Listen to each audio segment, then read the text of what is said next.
សូមគោរពជំរាបសួរលោកគ្រូអ្នកគ្រូក៏ដូចជាអាណាព្យាបាលរបស់សិស្សទាំងអស់គ្នាថ្ងៃនេះខ្ញុំនឹងមកបង្ហាញពីរបៀបដំឡើងកម្មវិធី PLP ឬក៏ថ្នាបឋមនឹងដាក់នៅលើអេក្រង់ដើមរបស់ទូរស័ព្ទរបស់យើងដែលជាប្រភេទ iOS ដូច្នេះដើម្បីដំឡើងបានដំបូងលោកគ្រូអ្នកគ្រូត្រូវចូលទៅកាន់ browser មួយឈ្មោះថា Safari បន្ទាប់មកទៀតលោកគ្រូអ្នកគ្រូត្រូវវាយពាក្យថា plp.mui.gov.kh ហើយ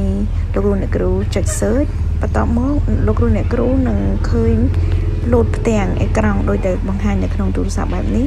បន្ទាប់មកលោកគ្រូអ្នកគ្រូដើម្បីដំឡើងកម្មវិធីនេះទៅលើអេក្រង់ដើមលោកគ្រូអ្នកគ្រូទៅមើលនៅខាងក្រោមឃើញក្បាលព្រួយឡើងលើនឹងដែលមានន័យថា share លោកគ្រូអ្នកគ្រូចុចទៅលើក្បាលព្រួយហ្នឹងទៅ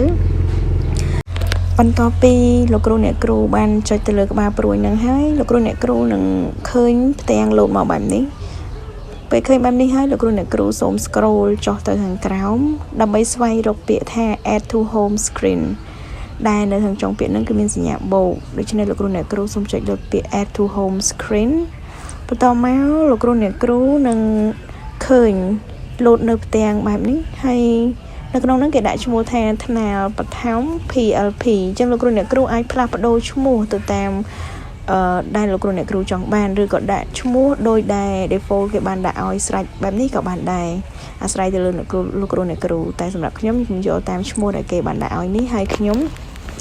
ចុចទៅលើពាក្យថា add បន្ទាប់ពីយើងចុចទៅលើពាក្យថា add ហើយគឺការដំឡើងរបស់យើងគឺទទួលបានជោគជ័យហើយលោកគ្រូអ្នកគ្រូអាចឃើញកម្មវិធីរបស់យើងនៅលើអេក្រង់ទូរស័ព្ទរបស់យើងហើយ